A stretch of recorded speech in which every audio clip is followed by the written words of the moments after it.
Muscular लड़की को, एक मस्कुलर फीमेल को बहुत ही अलग नज़रिए से देखते हैं हमारे कंट्री में, क्योंकि सबको ही लगता है ये बहुत ही मेल डोमिनेटेड स्पोर्ट है और सिर्फ लड़कों को ही राइट है मस्कुलर दिखने का और फीमेल्स को नहीं है।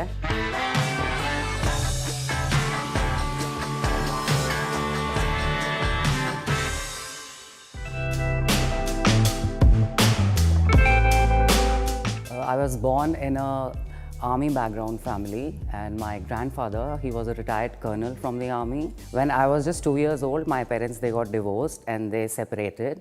तो मुझे मेरे ग्रैंड पेरेंट्स ने ही पाल पोस के बड़ा किया। When I was in my 7th standard, तो मैं बहुत ज़्यादा बीमार हो गई। I was hospitalized immediately and then I was diagnosed with typhoid, and that was at a very later stage, and I was almost on the death bed. अब उसको treat करने के लिए क्या किया जाता है, जैसे लास्ट रिजॉर्ट जो होता है, जब कोई भी इंसान बहुत बीमार पड़ता है तो स्टेरॉइड्स को यूज़ किया जाता है। Steroids are life saving drugs.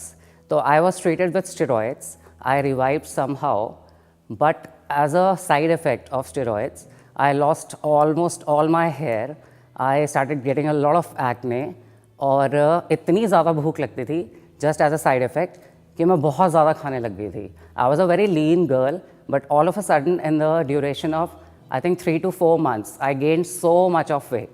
So when I used to go to school, सब लोग मुझे काफ़ी चिढ़ाते थे कि कितनी मोटी हो गई है, तेरा फेस कितना ख़राब हो गया है, तेरे सर के बाल भी ख़त्म हो गए हैं, तेरे को प्लास्टिक सर्जरी करा लेनी चाहिए।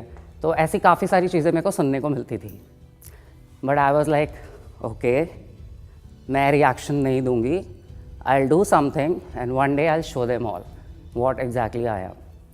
तो जब मैंने 12th स्टैंडर्ड पास आउट किया तो मैंने सोचा अब मैं जिम ज्वाइन करूँगी and I will do something for my body and I will sculpt the kind of body I really look forward to. I had a vision in my brain कि मुझे ऐसे एक बॉडी अपने लिए करना है।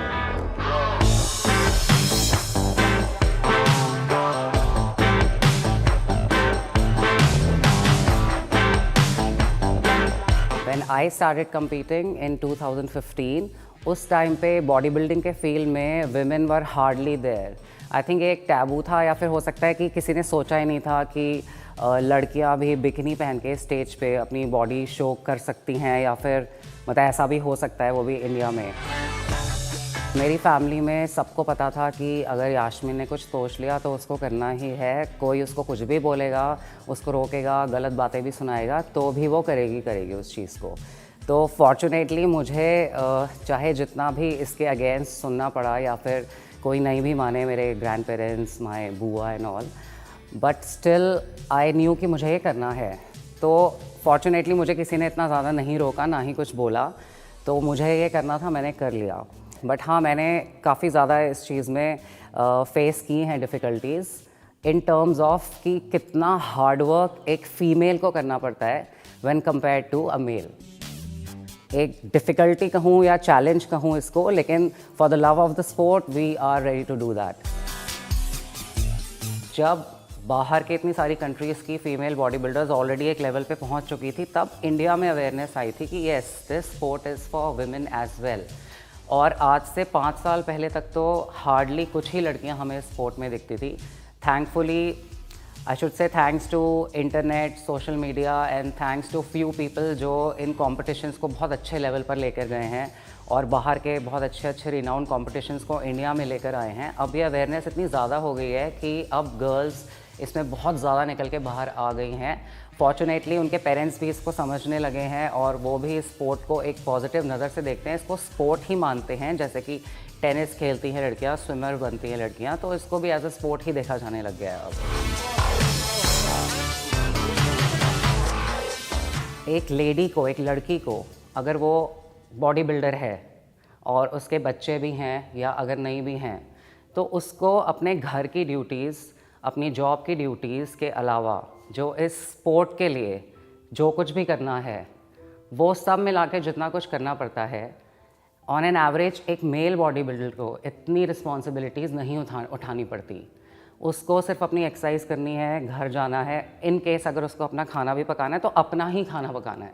लेकिन एक फ़ीमेल बॉडी बिल्डर को, जिसके पास और इतनी सारी रिस्पॉन्सिबिलिटीज़ भी हैं, अगर वो मैरिड भी है, बच्चे हैं, अगर नहीं भी हैं, तो उसको बेयर मिनिमम रिस्पॉन्सिबिलिटीज़, अपना घर संभालना, बच्चों को देखना, अपने अलावा बाकी सबका खाना भी प्रिपेयर करना, ये सब कुछ भी बहुत करना पड़ता है। अपार्ट फ्रॉम दिस, एक फ़ीमेल की बॉडी बहुत ही कॉम्प्लिकेटेड होती है। हर महीने उसको जो 2 हफ्ते पीरियड्स से आने के पहले जो इतनी प्रॉब्लम होती है, मूड स्विंग्स होते हैं, डिप्रेशन होता है, कभी रोने का मन करता है, कभी बॉडी में एनर्जी नहीं होती, डिस्पाइट ऑफ ऑल दैट उसको अपनी ट्रेनिंग में कंसिस्टेंसी रखनी पड़ती है। तो ये मैं कितना ही एक्सप्लेन कर लूँ, ये एक मेल बॉडी बिल्डर ना कभी सोच सकता है अनलेस एंड अनटिल वो उसको एक्सपीरियंस करे।